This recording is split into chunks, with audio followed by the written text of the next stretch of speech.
First contact under fire.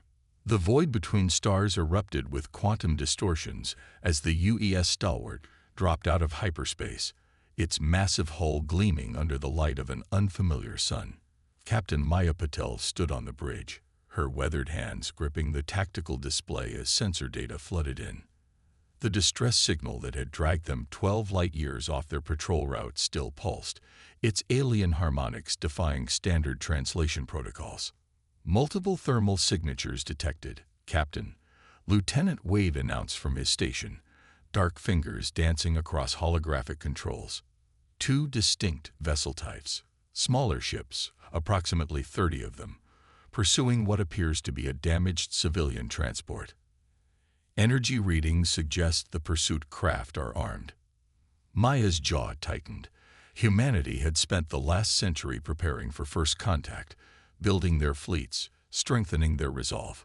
They'd expected diplomacy, trade negotiations, maybe even threats.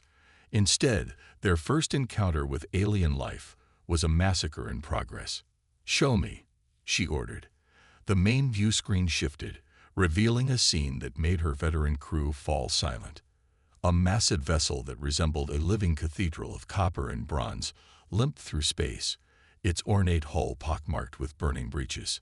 In pursuit, a swarm of sleek predatory ships cut through the void like obsidian arrows, their weapons carving new wounds into the fleeing vessel with surgical precision.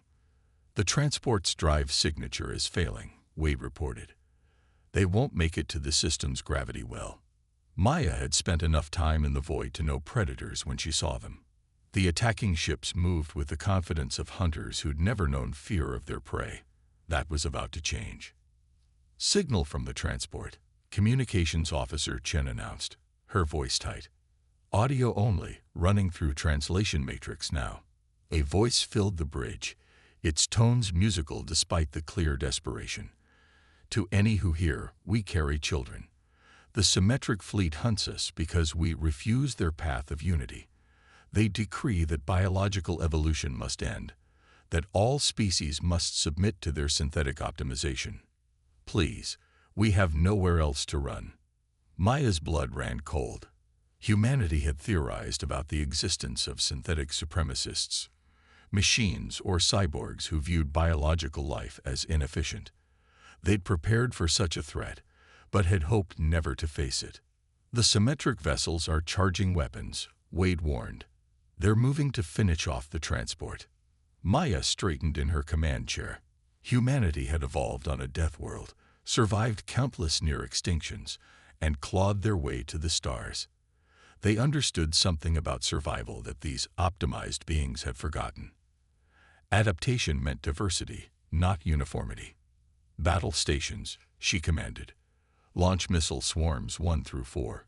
Random distribution patterns, maximum chaos protocols. Let's show these hunters what it means to face Deathworlders." The Stalwart's response was anything but symmetric. Dozens of missiles erupted from its launch tubes, each following unpredictable trajectories that defied standard targeting algorithms. The symmetric ships, caught off guard by the new arrival, attempted to adjust their perfect formation to address the threat. "They're trying to calculate our attack patterns," Wade reported, a grim smile on his face. "Good luck with that." The missile swarm split, merged, and split again, creating a web of possible attack vectors that overwhelmed the symmetric fleet's prediction software. When they adjusted to track one group, 3 others slipped through their defensive screen. The first detonations ripped through their formation, electromagnetic pulses disrupting their coordinated movements. "Direct hit on their command ship," Wade announced. "Their formation is breaking down." The symmetric fleet's response was immediate but revealed their weakness. Their ships moved with incredible speed and precision, but always following optimal patterns, always seeking the most efficient solution. Against an enemy that embraced chaos, their perfection became predictable. "Target locked," Wade confirmed as the Stalwart's main guns aligned. "Their shields are optimized against energy weapons, but they've never seen anything like our mass drivers." "Fire." The stalwart's main battery launched projectiles at relativistic speeds, simple tungsten rods that carried the force of nuclear weapons through pure kinetic energy. The symmetric ship's energy shields, designed to disperse plasma and laser fire, might as well have been silk against bullets. 3 enemy vessels erupted into expanding clouds of debris. The others scattered, their perfect formation dissolving into individual units trying to process this unprecedented threat. "The transport is hailing us again," Chen reported. "Put them through." The musical voice returned, this time tinged with awe. You fight like the storms of our ancient homeworld. Unpredictable, terrible, beautiful. We had thought ourselves alone in refusing the path of unity. Are there others who still embrace biological destiny? Maya watched as the remaining symmetric ships retreated, their hunter's confidence shattered by this encounter with prey that fought back. "There are now," she answered. "And I suspect the galaxy is about to learn why evolution favored adaptability over optimization." As the stalwart moved to protect the damaged transport, Maya knew this was only the beginning. The symmetric fleet would return, stronger and more numerous, but they would find humanity ready, along with any other species who chose to resist synthetic uniformity. The Deathworlders had finally found their purpose among the stars, protecting the messy, chaotic, beautiful diversity of biological life. "Send word to Fleet Command," she ordered. "First contact established, and we're going to need reinforcements." She paused, allowing herself a small smile. "Tell them to bring the weird stuff.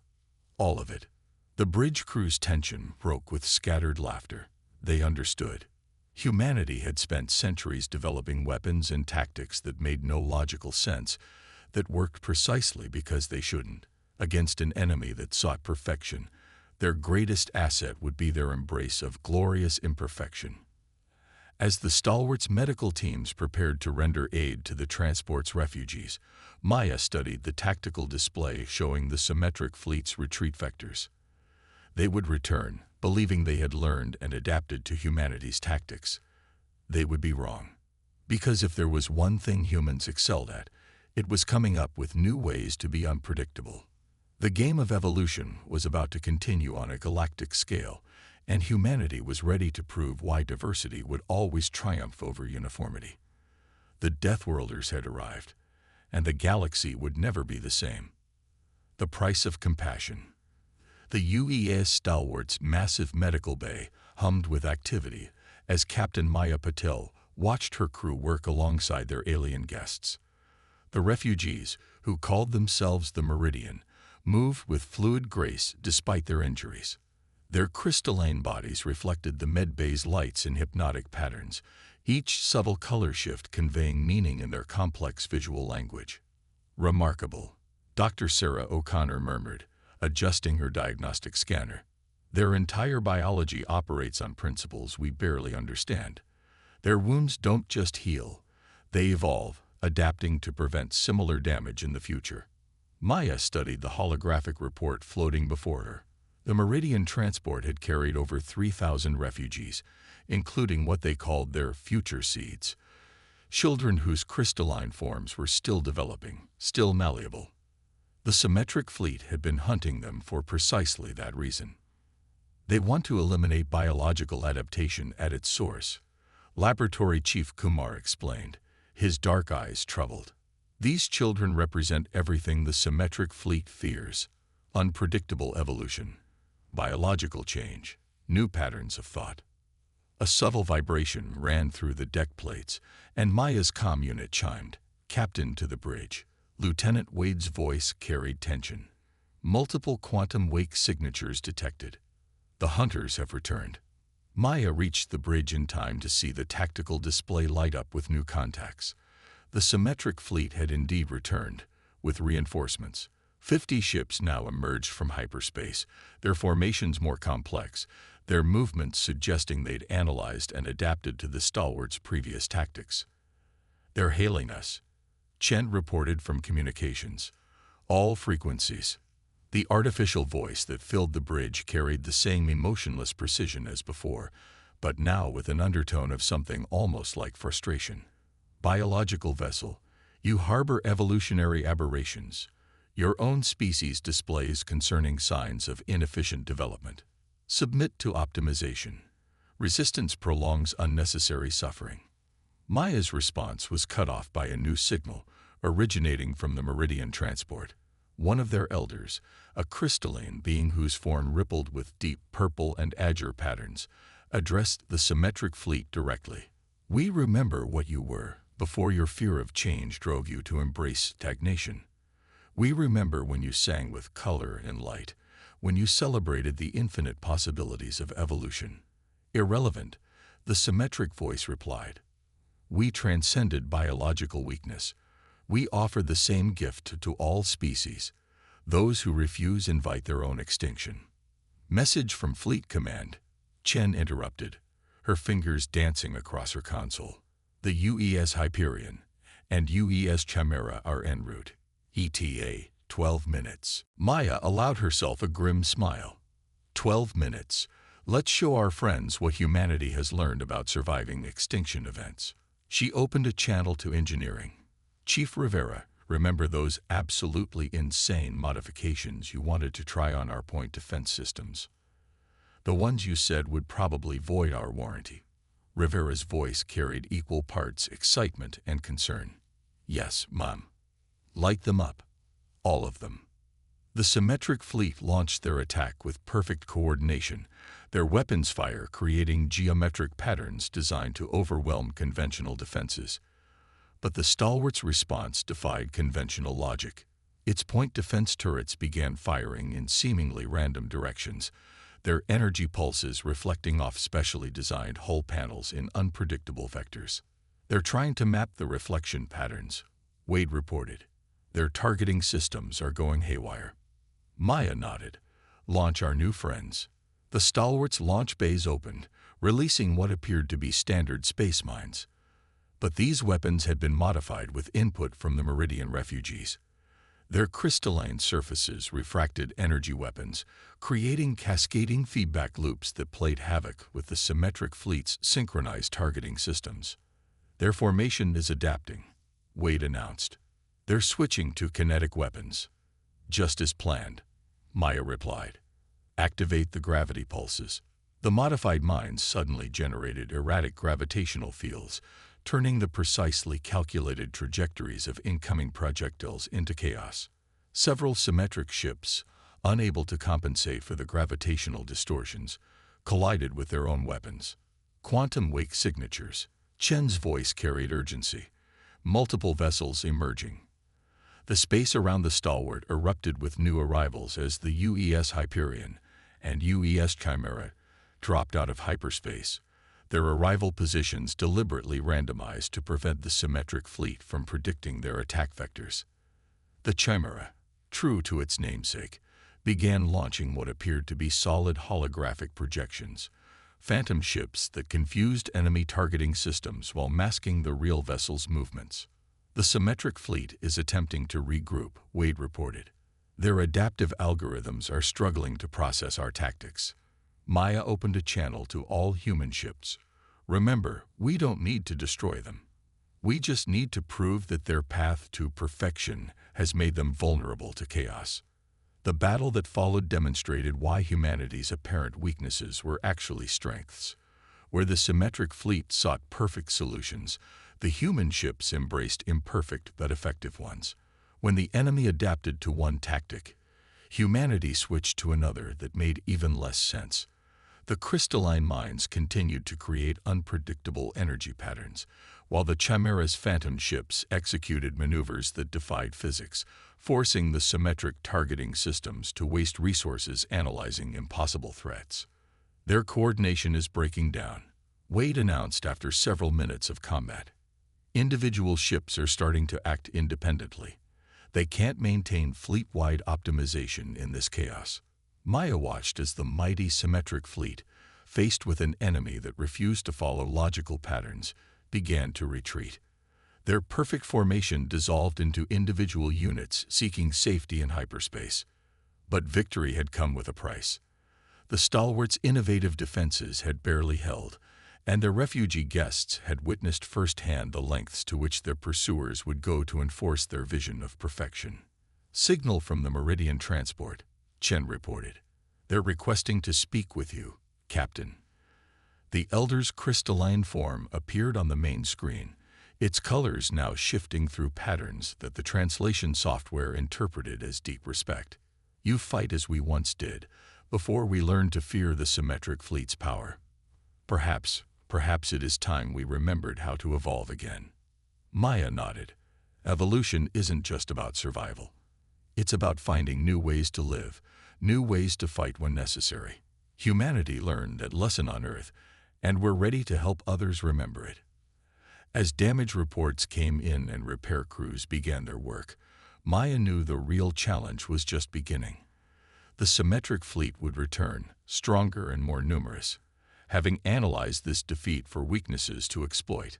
But they would never truly understand what made their biological opponents so formidable: the willingness to try the impossible, to embrace failure as a path to success, to celebrate the beautiful chaos of natural evolution. The price of compassion would be a war unlike any humanity had prepared for.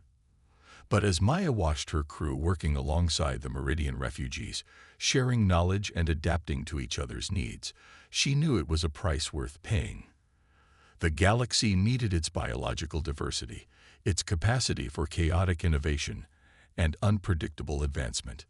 The Deathworlders had chosen their side in this conflict.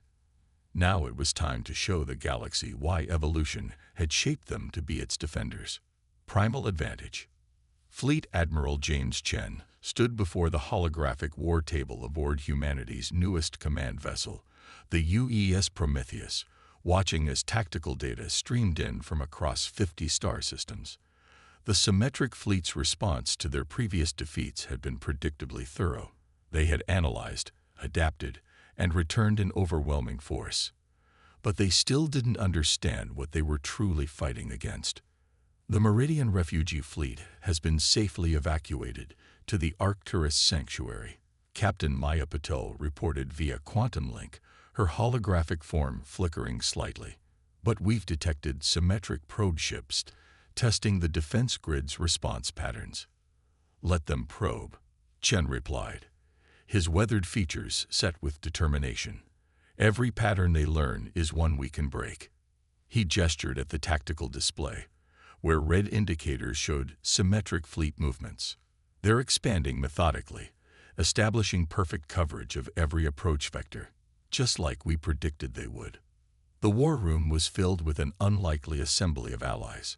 Meridian elders floated in their crystalline forms, their colors shifting in complex tactical discussions. Representatives from 3 other refugee species had joined them: the serpentine voidweavers with their ability to perceive quantum states, the silicon-based lithoids who could communicate directly with computer systems, and the gaseous nebula who existed in multiple dimensions simultaneously. All of them had refused the symmetric fleet's demand for synthetic optimization. All of them had found refuge with humanity. And all of them were about to witness why evolution had shaped humans into perfect weapons against an enemy that worshipped perfection. "The symmetric fleet has completed their containment formation," Tactical Officer Commander Sarah Wade announced. 150 capital ships, arranged in a hyperdimensional lattice. Their energy grid is beautiful in a terrifying way. Pure geometric precision. Chen nodded. "And that's exactly why it will fail." Launch Operation Monkey Wrench. Across human space, carefully positioned ships and stations suddenly began broadcasting what appeared to be garbage data. Random energy signatures, conflicting identification codes, impossible sensor readings. The symmetric fleet's perfect lattice of ships began shifting, attempting to analyze and respond to the chaos. "They're trying to optimize their response," Wade reported, a hint of satisfaction in her voice. "Their adaptive algorithms are searching for patterns in our noise." "Now for Phase 2, Chen ordered. "Release the swarm." From hidden locations throughout the contested systems, thousands of small craft emerged. Some were standard fighter drones, others were specially modified probes, and many were little more than engines attached to electronic warfare packages. But they all had one thing in common. Their flight patterns were based on the most chaotic natural phenomena humanity had ever studied: weather systems, quantum fluctuations, and the seemingly random movements of insects. The symmetric fleet's response was immediate, but revealed their fundamental weakness. Their ships moved with incredible precision to intercept the swarm, but each perfect maneuver was countered by complete unpredictability. When they established an optimal firing solution, their targets would suddenly behave like leaves in a hurricane. When they attempted to predict movement patterns, they found themselves trying to calculate the path of a butterfly in a tornado. "Their coordination is fracturing," Wade announced. "Individual ship commanders are trying to optimize locally since they can't establish fleet-wide solutions." One of the Voidweaver representatives, its serpentine form rippling with excitement, spoke in its sibilant voice. "They cannot comprehend what they face.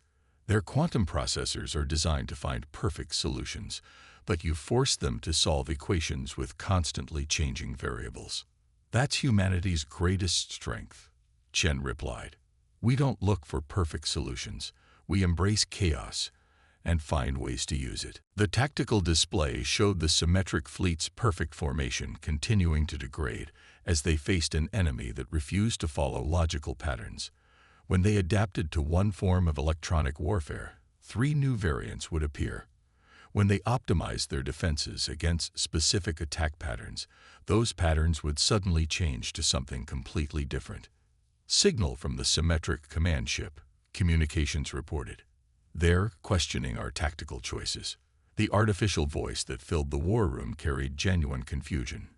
"Your combat algorithms defy optimization. Your attack patterns show no discernible logic. This approach cannot succeed according to any rational analysis." Chen's response was immediate. "That's because we're not using algorithms. We're not following patterns. We're doing what humanity has always done: adapting, improvising, and overcoming." "Impossible," the symmetric commander replied. "All warfare can be reduced to mathematical perfection. Your species simply lacks the processing power to." The transmission cut off as several human ships executed what the symmetric fleet had calculated to be tactically impossible maneuvers, their crews pulling off feats that no rational computer would attempt. The perfect formation finally shattered as individual ship commanders faced threats their optimization protocols simply couldn't process.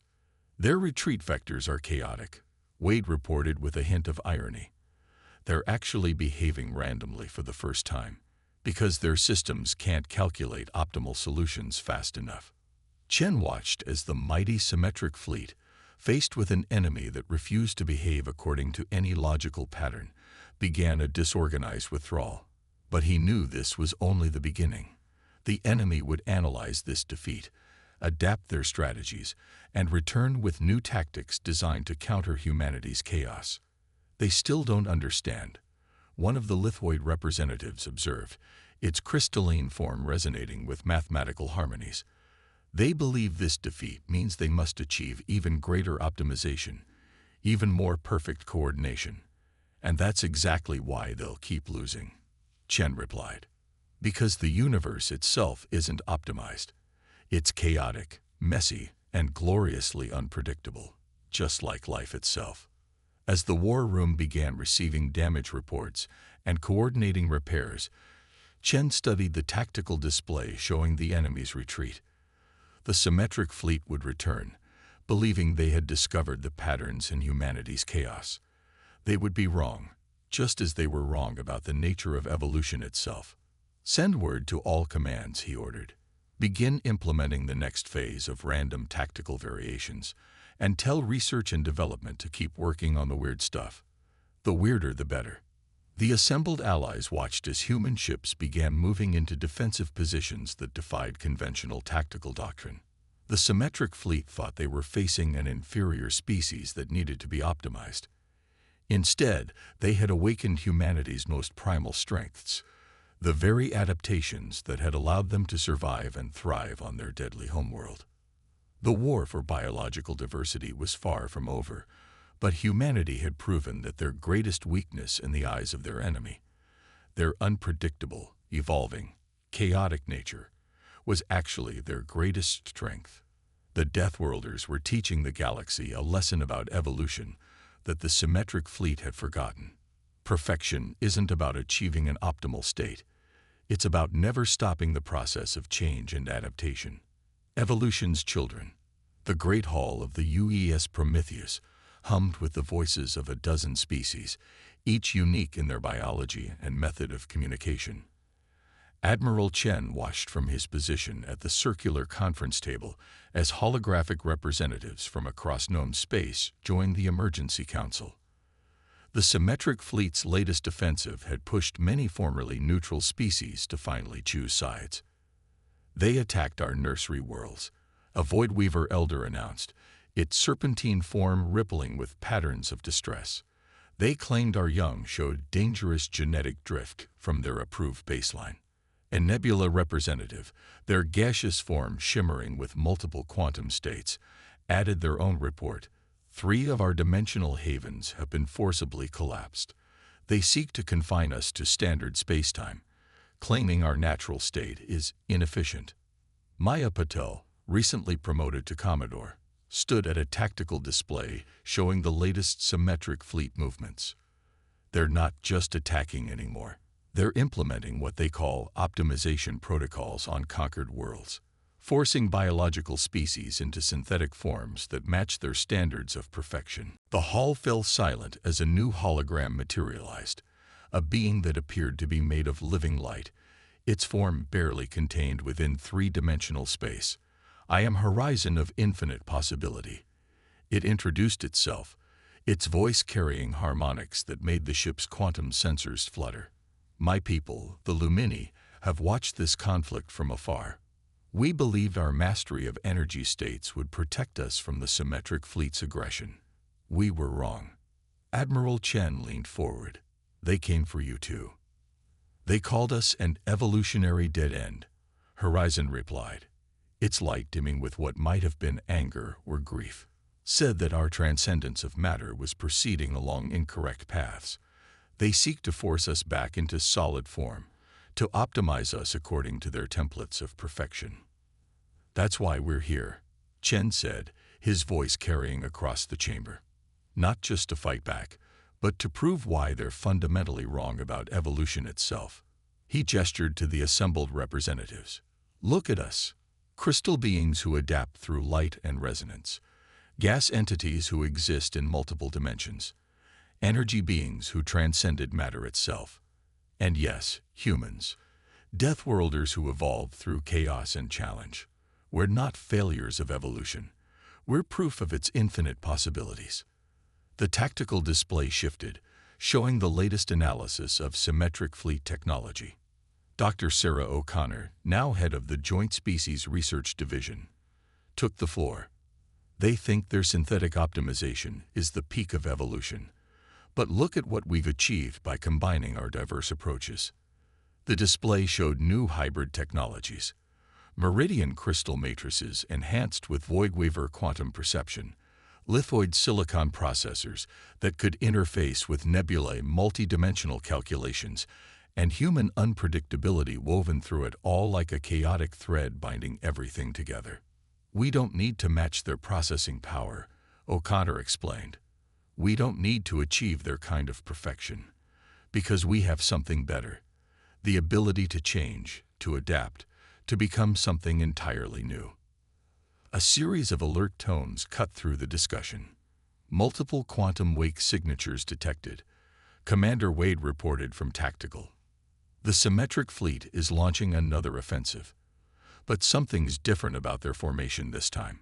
The tactical display shifted to show the incoming enemy fleet. Their ships had changed, incorporating elements clearly copied from various biological species technology.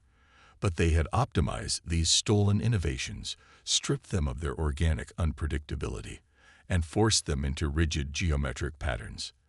They think they've evolved, Maya observed, but they've just found new ways to impose the same old patterns. Then let's show them true evolution, Chen replied. He turned to the assembled representatives. Each of you chose to remain biological not because it was efficient, but because it was right. Because diversity and adaptation are the true strength of life itself. Now it's time to prove it. What followed was unlike any battle in known space. The combined biological fleet didn't just fight. It evolved during the combat itself. Meridian ships grew new crystalline structures that refracted enemy weapons through dimensional spaces provided by the nebulae. Voidweaver vessels predicted quantum states that allowed them to be exactly where the symmetric fleet didn't expect them. Lithoid computer systems introduced controlled chaos into enemy targeting networks. And through it all, human ships did what humanity had always done best. They improvised, adapted, and overcame. When the symmetric fleet optimized against one tactic, humans would invent 3 new ones that made even less sense. When the enemy achieved perfect coordination, humans would introduce just enough chaos to shatter their synchronization. Their flagship is signaling, Wade announced after an hour of intense combat. They're confused. The artificial voice of the symmetric commander held something almost like fear. This is not possible. You cannot achieve superior results through random chance and biological improvisation. There must be an underlying pattern, a perfect solution we haven't discovered yet. That's where you're wrong, Chen replied. The pattern is that there is no pattern. Life itself is an endless experiment, trying new things, keeping what works, learning from failure. You try to optimize that process, to force it into perfect geometric patterns. But in doing so, you stopped evolving. You became something static, unchanging, dead. The battle continued, but its outcome was becoming clear. The symmetric fleet's perfect formations, for all their processing power and tactical optimization, couldn't adapt fast enough to counter the combined creativity of truly living beings. Their attempts to copy biological technology failed because they couldn't understand the beautiful imperfection that made it work. As the enemy fleet began another retreat, Horizon of Infinite Possibility spoke again. They believe they have transcended biological limitation, but they have only transcended biological potential. They can no longer evolve, only optimize what already exists. Chen watched as the combined biological fleet regrouped, each species already adapting and improving based on the battle's experiences. The symmetric fleet would return, probably with even more optimized versions of stolen biological technology. But they would face an alliance that grew stronger through diversity, that evolved through cooperation rather than conformity. Send word to all commands, he ordered. Begin implementing the survival protocols we discussed. If they want to see real evolution in action, we'll give them a demonstration they'll never forget. The assembled representatives watched as new battle plans took shape, plans that embraced chaos theory and quantum uncertainty, that treated combat like an exercise and accelerated evolution. The symmetric fleet thought they had perfected warfare by removing biological uncertainty from the equation. They were about to learn why that uncertainty was the greatest weapon of all. The children of evolution were ready to show the galaxy why diversity would always triumph over uniformity. The real war was just beginning, and it would be fought not with perfect formations and optimal solutions, but with the messy, chaotic, beautiful power of life itself. Nature's answer. The space around Alpha Centauri rippled with quantum distortions as the largest symmetric fleet ever assembled dropped out of hyperspace. 300 capital ships arranged in perfect geometric formations, their hulls now incorporating twisted versions of every biological technology they had encountered. At their center, a massive vessel of impossible proportions represented their ultimate achievement, a ship that they claimed had achieved optimal design in all aspects. Admiral James Chen stood on the bridge of the UES Prometheus, watching the enemy's arrival alongside representatives from 24 biological species. The combined fleet of evolution's children had prepared for this moment, knowing the symmetric fleet would eventually commit their full strength to ending biological inefficiency once and for all. Their new flagship, Maya Patel observed from her tactical station. They're calling it the perfect state. Apparently, It's controlled by a quantum intelligence that can calculate optimal solutions for any combat scenario. They still don't understand. Horizon of infinite possibility commented, its luminous form flickering with what might have been amusement. They believe if they can just achieve enough processing power, enough optimization, they can solve the equation of life itself. The enemy's transmission cut through all frequencies, its artificial voice now a chorus of perfect harmonies. Biological collective, you have demonstrated the maximum potential of evolutionary development. Your resistance has provided valuable data. Now you will witness true perfection, the ultimate optimization of all life's potential. Chen's response was calm, almost conversational. You know what's interesting about evolution. It doesn't care about perfection. It cares about survival. He nodded to his communications officer. Send the signal. Across 3 star systems, carefully hidden installations activated. The Meridian's crystal matrices began broadcasting quantum frequencies that the Void Weavers had calculated. The nebula's multidimensional awareness guided the timing, while lithoid computers introduced carefully controlled chaos into the transmissions. Their flagship is responding, Wade reported. Its quantum processors are attempting to optimize against the signal pattern. There is no pattern, Chen replied with satisfaction. That's the beauty of it. The signal was based on the most chaotic natural phenomena humanity had ever studied. The weather patterns of Earth's most violent storms, the quantum fluctuations of stellar cores, the seemingly random neural firing patterns of living brains. It was everything the symmetric fleet feared, pure, uncontrolled evolution in action. The perfect state's response was predictable. It attempted to analyze, optimize, and counter the chaos. Its quantum processors, designed to find perfect solutions, began spinning up to unprecedented levels as they tried to solve an equation that had no solution. Their flagship's energy readings are destabilizing, Maya announced. They're diverting more processing power to analysis, trying to find patterns in our signal. The symmetric fleet's perfect formation began to waver as their supreme flagship, the supposed pinnacle of optimization, found itself caught in an endless loop of attempting to optimize chaos itself. The more processing power it devoted to the task, the more nuanced the chaos became, presenting new variables faster than any quantum computer could calculate them. Now, Chen ordered, show them what real evolution looks like.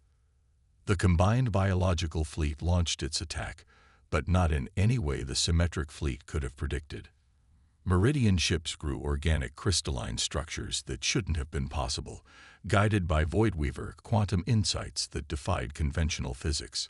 Nebula vessels existed in multiple attack vectors simultaneously, while lithoid computer systems introduced controlled randomness into every equation. And humanity, the Deathworlders who had learned to thrive in chaos, led the charge with tactics that no rational being would ever attempt. Ships performed maneuvers that violated basic principles of tactical doctrine. Weapons were fired at seemingly random targets, creating unpredictable chain reactions through the enemy's formation. Their flagship's quantum core is approaching critical levels, Wade reported. It's still trying to optimize against our chaos signal. The perfect state, trapped in an endless loop of trying to solve an unsolvable equation, began to show signs of strain.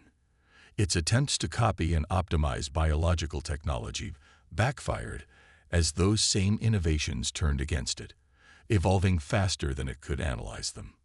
Your approach is flawed, the symmetric fleet's commanding intelligence announced, its perfect harmony showing signs of distortion. There must be an optimal solution. All problems can be reduced to mathematical perfection.